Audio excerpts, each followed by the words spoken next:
समस्त भारतवासियों के लिए परम पूज्य सद्गुरु श्री रितेश्वर जी का आत्मीय संदेश। मेरे आत्मीय भारतवासियों, सन 1835 को गवर्नर विलियम बेंटिक के समक्ष थॉमस बेबिंगटन, जिसे लॉर्ड मैकाले के नाम से जाना जाता है, द्वारा शिक्षा नीति हेतु स्मरण पत्र प्रस्तुत किया गया था, जिसके लागू होते ही भारत की गौरवान्वित गुरुकुल शिक्षा पद्धति विनिष्ट हो गई तथा अंग्रेजों द्वारा ऐसी शिक्षा पद्धति लाई गई जिससे ऐसे लोग तैयार हो जिन्हें लहू तो भारतीय हो पर मानसिकता पूरी अंग्रेजी हो। इस स्मरण पत्र के बाद भारत में चल रहे समस्त गुरुकुल नष्ट हो गए और ऐसी शिक्षा पद्धति की ओर हम अग्रसर हुए जिनका एकमात्र उद्देश्य हाउ टू अर्न मनी हो गया। आज भारत देश विकट आंतरिक और बाह्य संकटों से जूझ रहा है, जिसका विकास के नाम पर प्रकृति छिन्न भिन्न हो रही है। वातावरण प्रदूषित इस कदर हो रहा है कि देश की राजधानी दिल्ली में ऑक्सीजन कैफे खोलने पड़ रहे हैं। यह किस तरह का विकास है? जगह जगह हिंसा, बलात्कार, संप्रदाय के नाम पर सरतन से जुदा के नारे लगा रहे हैं। बांग्लादेश में हमारे बच्चे बच्चियों के साथ क्या हुआ, आज पूरा विश्व इस बात से परिचित है। वेद में साफ साफ बातें लिखी गई हैं कि ओम विश्वानिदेव सवितर दुरितानि पराशुव जल भगवन् तन्न आशुव। वह विश्व की बात कही गई है, वह मित्रवत चक्षुषा समीक्षा में है, यानी सूर्य की दृष्टि की तरफ देखें, जैसे सूर्य समान देखते हैं वैसे ही हम जो है संपूर्ण विश्व को देखें। हे महानुभावों, आप देखें कि हमारी कितनी उदात्त भावना है कि माता भूमि पुत्रो हम प्रतिज्ञा। हम माता को, पृथ्वी को माता मानते हैं और हम पृथ्वी को पुत्र, पृथ्वी का पुत्र अपने आप को मानते हैं। तो हमारे यहाँ कोई भेदभाव नहीं है। सनातन धर्म का मूल स्रोत वेद है, उसमें देव शांति, अंतरिक्ष शांति, पृथ्वी शांति की बात कही गई है। संपूर्ण आकाश शांतमय हो, संपूर्ण पृथ्वी शांति हो। हमारे में कहीं भेद नहीं है। यही सद्गुरु जी की प्रेरणा है कि हम सनातन को लेकर के चल रहे हैं। हमारे यहाँ भेद की कोई दृष्टि नहीं है। बचे हैं, लेकिन तेजी से वो भी, हम लोग भी 88, 99 तक पहुंच ही जाएंगे। तो धर्म तो बहुत नहीं होते। पहला प्रश्न आपने किया कि सभी धर्मों, तो धर्म तो सदा से एक है। पंथ अलग अलग हो सकते हैं, मत अलग अलग हो सकते हैं, पर धर्म एक है। यही हमारे वेदों के अनुसार, हमारे आर्ष ग्रंथों के अनुसार हमारे बच्चों को और हमें सीखना है। धर्म अलग अलग हो ही नहीं सकते। सबने पंथ बनाए, अलग अलग पंथ हैं, हजारों पंथ हो सकते हैं। आपने सुना होगा नाना मुनि नाना मत, जितने मुनि उतने मत हो सकते हैं। आपका अलग मत हो सकता है, मेरा अलग हो सकता है। धर्म सदा से एक रहा है और आपने अनादिकाल से सुना होगा धर्म की जय हो, अधर्म का नाश हो, प्राणियों में सद्भाव ना हो, विश्व का कल्याण हो। हमने कभी कोई घोषणा नहीं की कि फला धर्म, क्योंकि होता ही नहीं तो कहां से बताएं। मत अलग अलग हो सकते हैं, सेक्ट हो सकते हैं, कास्ट आप हमने बनाए हैं वो हो सकते हैं, लेकिन धर्म एक है। धर्म का एक ही कारण है, हम बचें, हम बढ़ें, सबको बचाएं और सबको बढ़ाएं।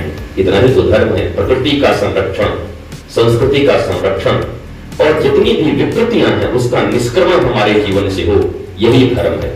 तो इस धर्म के अंतर्गत चलने वाले लोग जो मानवता में विश्वास रखते हैं, वो सभी मत के लोग, जैसे बुद्धिज्म हम ही हैं, हमारा ही है, जैसे जैनिज्म जैन महावीर स्वामी, जैसे सिखिज्म तो गुरु ग्रंथ साहिब हैं, चाहे गुरु गोविंद सिंह कौन है, क्यों नहीं हमारे इतिहासों को पढ़ाया जाता।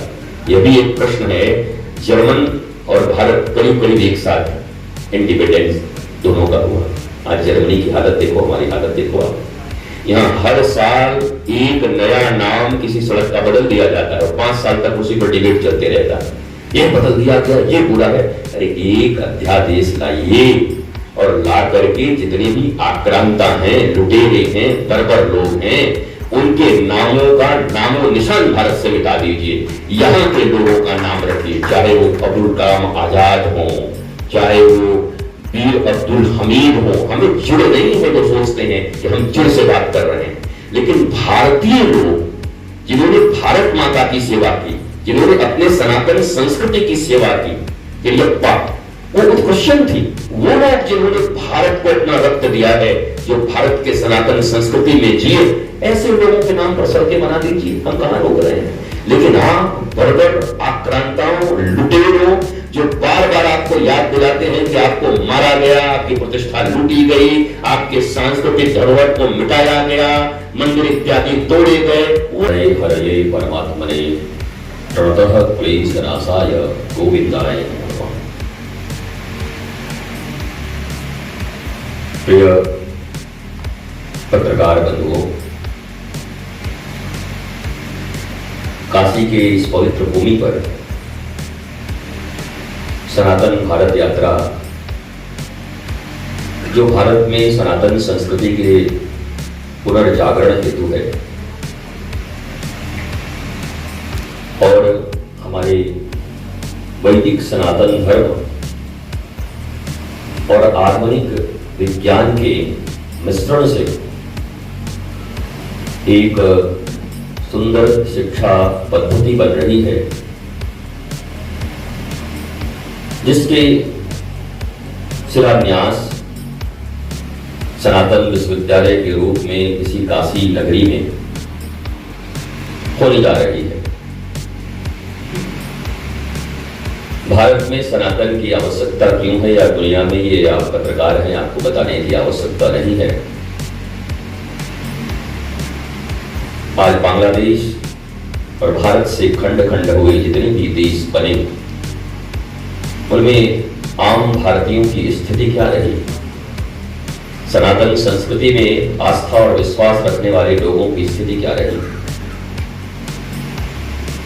बरसों तक घर द्वार परिवार बनाने में उन्होंने परिश्रम किया, पर उनके उन्हीं देश में दोयम दर्जे का नागरिक बनाकर उनकी हत्याएं कर दी गई, बहन बेटियों की प्रतिष्ठा सीलभंग कर दिया गया, क्रूर अमानवीय चेहरा देखने को मिला है। भारत एकमात्र आशा की किरण है जहां सनातन संस्कृति का पालन पोषण और वर्धन हो रहा है। और चूंकि सनातन संस्कृति विश्व बंधुत्व और पूरी विश्व को कुटुंब मानने की संस्कृति है, सर्वे भवन्तु सुखिनः सर्वे सन्तु निरामया, सबके लिए बात करती है, तो आज विश्व के 8 अरब मनुष्य भी भारत की ओर टकटकी लगाकर देख रहे हैं कि क्या वही गौरवशाली परंपरा भारत की, जो मानव को देवत्व को उपलब्ध कराने में समर्थ है, मानव को दानव बनाने के लिए तो बहुत सारे पंथ चल रहे हैं, बहुत सारी विचारधाराएं चल रही हैं। तो यह सनातन धर्म, सनातन संस्कृति केवल एक शब्द हिंदुओं के लिए नहीं है, ये एक बहुत बड़ी बात है।